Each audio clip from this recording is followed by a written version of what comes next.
When I was 17 years old, I shouted out into an empty room, into a blank canvas, that I would defeat the forces of evil.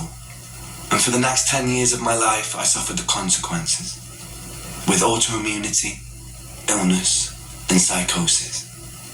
As I got older, I realized there were no real winners and there were no real losers in psychological warfare, but there were victims and there were students. It wasn't David versus Goliath.